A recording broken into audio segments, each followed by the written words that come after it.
Dubbaka BRS MLA కొత్త ప్రభాకర్ రెడ్డి చేసిన వ్యాఖ్యలు రాష్ట్ర రాజకీయాల్లో దుమారాన్ని రేపాయి.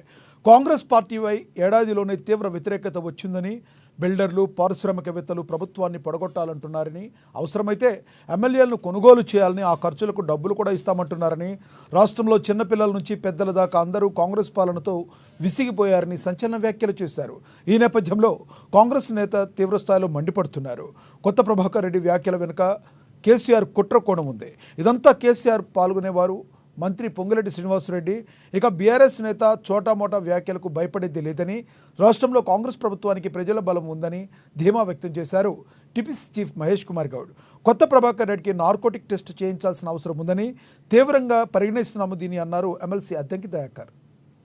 మరి గవర్నమెంట్ వశపొందలేదు, దగ్గర వడగొట్టలేదు, దండం పెట్టాం, పైసలు ఇస్తాం, మీరు మస్తు పైసలు ఇస్తామంటాం, కొనుగోలు అవసరం అనుకుంటే ఎమ్మెల్యేలు కానీ ఉత్సవ దరిద్రం ఇది దీన్ని మొత్తం కథం పట్టేదని ఎంతో మంది అంటున్నారు. బిల్డర్స్ అంటారు, ఇండస్ట్రియలిస్టులు అంటారు, మీ ఖర్చు ఎంత పెట్టుకుంటారు, ఏ ఎమ్మెల్యేలు ఏం చేసుకుంటారు మీరు చేసుకోండి అనే కార్యక్రమం వచ్చిందంటే మీరు అర్థం చేసుకోవాలి.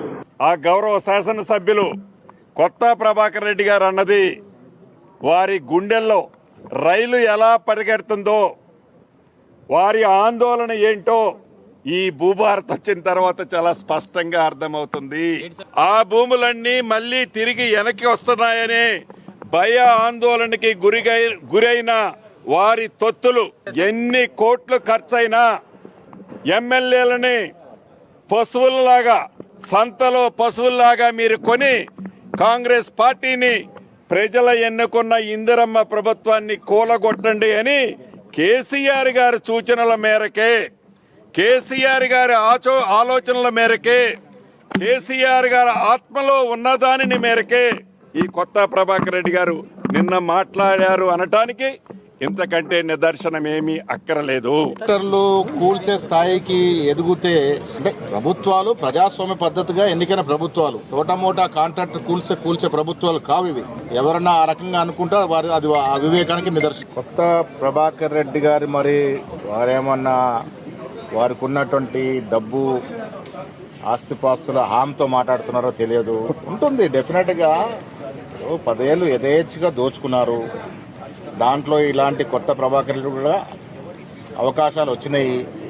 ఆ దోపిడీ నుంచి ఇలా బయటపడుతున్నారు కాబట్టి అక్కస్తో మా ప్రభుత్వం మీద విమర్శలు చేస్తూ ఉన్నారు. ఒకటి మాత్రం వాస్తవం, ప్రజల బలం ఉన్న ప్రభుత్వం ఇది. గజ్వేల్ ఇన్ఛార్జ్ అంటే ఇలా ఆయన కేసీఆర్ ఆత్మలాగా ఉన్నోడు. అలాంటి వ్యక్తి అలా ఇంత డేర్ చేసి పబ్లిక్గా మాట్లాడుతున్నాడు అంటే మరి ఎంత బరితెగింపు రాజకీయాలు ఇలా బీఆర్ఎస్ చేస్తున్నదో, లేకపోతే ఎవరైతే ఆ ప్రభుత్వాన్ని రియల్ ఎస్టేట్ ఉన్నారో వాళ్ళు ఎవరైతే కూల్చాలనుకున్నారో మరి కొత్త ప్రభాకర్ రెడ్డి గారి దగ్గర మరి డీటెయిల్స్ ఉండి ఉంటాయి. మరి ఆయనకు నార్కో ఎనాలిసిస్ చేసో లేకపోతే లైట్ డిటెక్టర్ పెట్టో ఏదైనా సరే ఇలా కొత్త ప్రభాకర్ రెడ్డి కలిగిండో ఇలా చెప్పాల్సిన సందర్భం ఉంది. కాబట్టి ఇది ఆషామాషిక వ్యవహారంగా మేము చూస్తలేం.